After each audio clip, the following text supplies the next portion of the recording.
Nuwun sewu Mbah, wonten nopo nggih Mbah?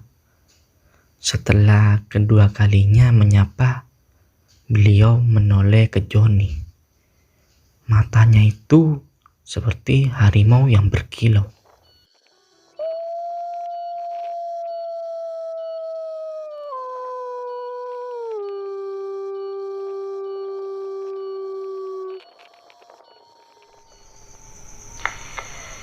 Cek, cek. Penulisan mistis on. Cek, cek.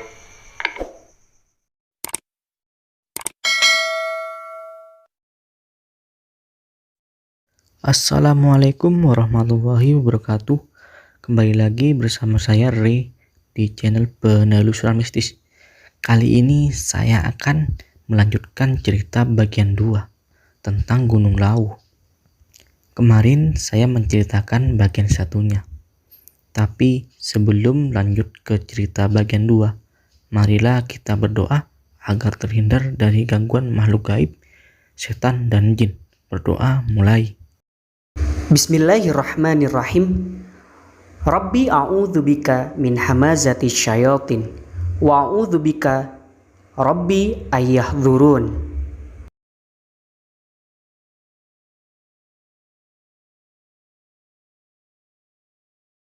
Berdoa selesai, tekan tombol subscribe agar Anda selalu update tentang cerita mistis yang saya bagikan. Langsung saja ke ceritanya. Saat Joni berada di makam petilasan Prabu Brawijaya V, dia bertemu sosok-sosok seperti berpenampilan kiai. Lalu Joni langsung bertanya kepada orang itu, "Nuwun sewu Mbah, wonten nopo nggih Mbah?"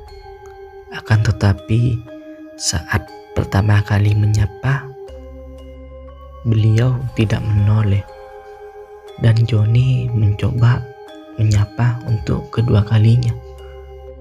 "Nuwun sewu Mbah, wonten nopo nggih Mbah?"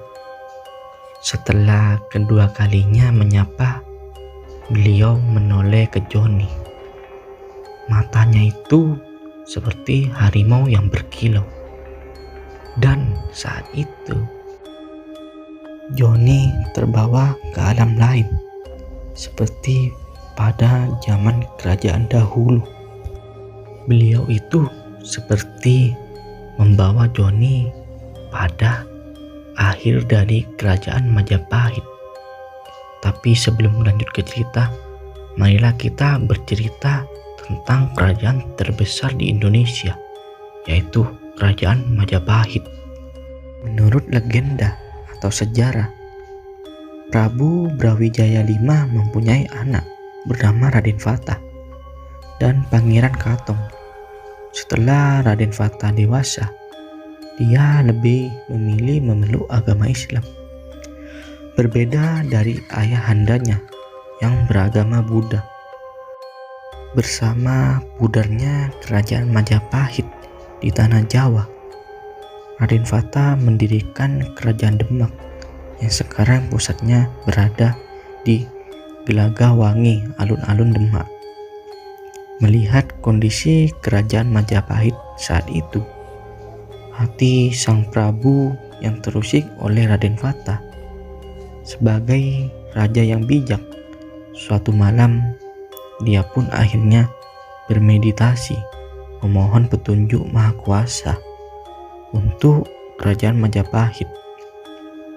Dalam semedinya didapatkan wangsit yang menyatakan saatnya cahaya kerajaan Majapahit memudar dan Wahyu Kedaton berpindah di kerajaan Demak. Dan Prabu Brawijaya V harus menerima wangsit itu. Pada malam itu, sang Prabu disertai pengikut setianya yang bernama Sabto Walon dan Melalang Praja diam-diam naik ke puncak Lawu.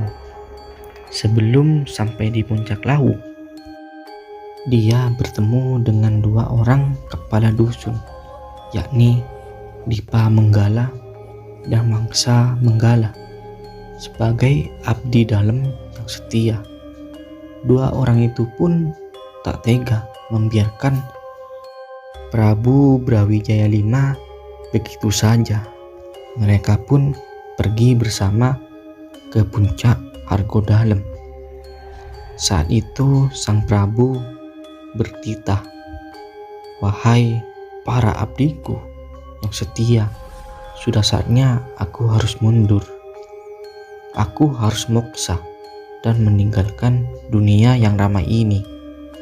Dipa Menggala, karena kesetiaanmu, kuangkat kau menjadi penguasa Gunung Lawu dan membawahi semua makhluk gaib dengan wilayah ke barat hingga wilayah ke Gunung Merapi atau Gunung Merbabu, ke timur hingga Gunung Wilis, ke selatan hingga pantai selatan, dan ke utara sampai dengan pantai utara, dengan gelar Sunan Gunung Lawu. Dan kepada Wangsa Menggala, kuangkat kau sebagai patihnya dengan gelar Kiai Jalak. Tak kuasa menahan gejolak di hatinya. Sabdopalon pun memberanikan diri berkata kepada sang Prabu, "Bila demikian adanya hamba, saya pun juga pamit berpisah dengan sang Prabu. Hamba akan naik ke Hargodumiling dan meninggalkan sang Prabu di sini."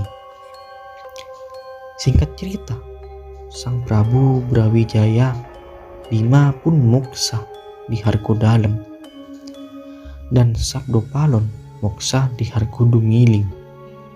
Tinggallah Sunan Lawu, sang penguasa gunung, dan Kiai Jalak yang karena kesaktiannya dan kesempurnaan ilmunya kemudian menjadi makhluk gaib yang hingga kini masih setia melaksanakan tugas sesuai amanat sang Prabu Brawijaya. Itulah kisah Gunung Lawu. Balik ke cerita tentang Reni dan Virgo dan pendaki Jogja. Pada pagi hari, mereka membangunkan para pendaki Jogja itu. Dan ketika semua sudah bangun, keluarlah tenda.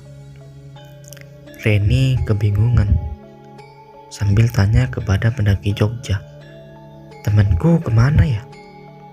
Lalu kata mereka, "Bukannya tadi malam keluar?" Kata Reni, "Keluar? Keluar kemana? Kan tadi malam sama kalian." Lalu pendaki Jogja itu, "Oh iya, aku ingat.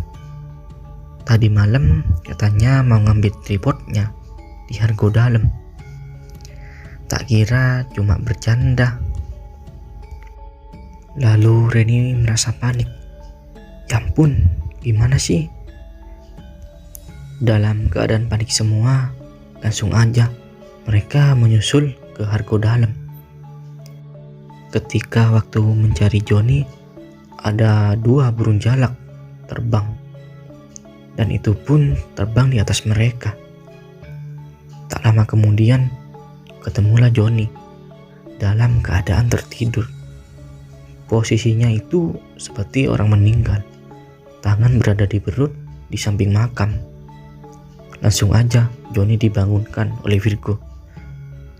Saat terbangun, Joni terkejut melihat mereka semua. Lalu Reni berkata, "Kamu ngapain tidur di sini, Jon? Buat khawatir aja, jangan aneh-aneh gitulah." Langsung aja Joni bercerita tentang apa yang dialami. Singkat cerita, Joni dibawa ke tenda agar lebih tenang, dan para pendaki asal Jogja melakukan summit ke puncak Lawu. Kata Reni, "Kita nunggu tenda aja, summitnya siang aja." Waktu di tenda, Joni sudah mulai tenang. Tak lama kemudian, pendaki asal Jogja datang dari summit dan semuanya berkemas. Setelah selesai berkemas, membersihkan sampah-sampah, dan menggulung tenda. Kita berpisah dengan pendaki Jogja dikarenakan mereka turunnya lewat Candi Ceto, sedangkan kita bawa kendaraan ada di base camp Jemoro Sewu. Kata kita bertiga, semoga kita ketemu lagi mas di jalur yang lain. Bertukarlah FB agar kita bisa menghubungi lain waktu. Kata pendaki Jogja, kita bisa di sini ya. Kalian hati-hati dan selamat sampai rumah. Cerita pendakian Lawu ini masih belum selesai. Ada lanjutannya.